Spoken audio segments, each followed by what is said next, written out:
সরকার ঘোষিত ৪১ লাখ দরিদ্র পরিবারকে ফ্যামিলি কার্ড দেওয়া হলে দেশে দারিদ্র্যের হার শতকরা ১৩.৮ ভাগে নেমে আসবে। এজন্য রাজনৈতিক প্রভাব মুক্ত হয়ে এই কার্ড বিতরণ করতে হবে। বেসরকারি গবেষণা প্রতিষ্ঠান র্যাপিড আয়োজিত বাজেট বিশ্লেষণে এসব তথ্য উঠে আসে। এছাড়া প্রস্তাবিত বাজেট জনকল্যাণমুখী হলেও রাজস্ব আয়ের লক্ষ্যমাত্রা অর্জন চ্যালেঞ্জিং হবে বলেও জানান তারা। অনুষ্ঠানে প্রধানমন্ত্রী অর্থ উপদেষ্টা বলেছেন, প্রস্তাবিত বাজেটে বিনিয়োগ ও রাজস্ব আদায় বাড়াতে সরকারের বহুমুখী পদক্ষেপ রয়েছে। আসল ফল থেকে তৈরি সম্পূর্ণ প্রিজারভেটিভ মুক্ত ফ্রুটিকা, পিওর মানে ফ্রুটিকা। ২০২২ সালের হিসাব অনুসারে দেশে দারিদ্র্যের হার শতকরা ১৮.৭ ভাগ। এমন বাস্তবতায় সরকার প্রতিশ্রুতি অনুযায়ী ৪১ লাখ দরিদ্র পরিবারকে ফ্যামিলি কার্ড দেওয়া শুরু করেছে। এই কার্যক্রম সম্পন্ন হলে দারিদ্র্যের হার শতকরা ১৩.৮ ভাগে নেমে আসবে। এজন্য রাজনৈতিক বা প্রশাসনিক প্রভাবমুক্ত হয়ে কার্ড বিতরণ করতে হবে। ফ্যামিলি কার্ড অত্যন্ত জনপ্রিয় একটা পলিসি। বৃহস্পতিবার রাজধানীর সিডাপ মিলনায়তনে বাজেট ২০২৭ সংস্কারের সংকেত, সামষ্টিক অর্থনীতির চাপ ও বাস্তবায়নের ঝুঁকি শীর্ষক এক সেমিনারে বেসরকারি গবেষণা প্রতিষ্ঠান র্যাপিড এসব তথ্য জানায়।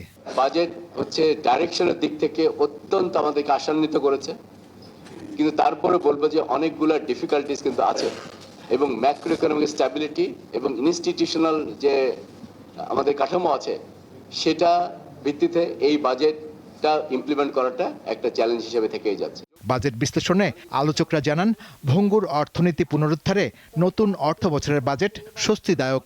তবে উচ্চ মূল্যস্ফীতি, রাজস্ব আদায় নানা ধরনের চ্যালেঞ্জ আর বিনিয়োগ খরা না কাটায় বাজেট বাস্তবায়ন বেশ কঠিন হবে।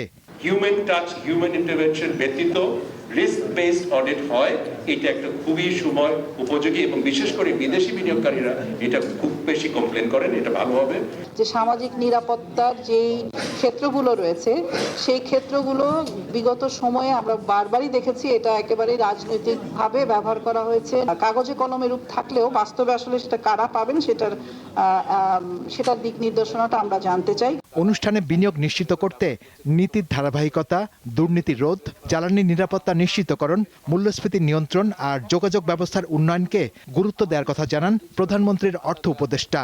বাজেটে কৌশল দেওয়া হয়েছে এবং সাথে সাথে বরাদ্দও উল্লেখ করা হয়েছে। প্রথম প্রশ্ন হচ্ছে যে নীতির ধারাবাহিকতা, পলিসি কন্টিনিউটি।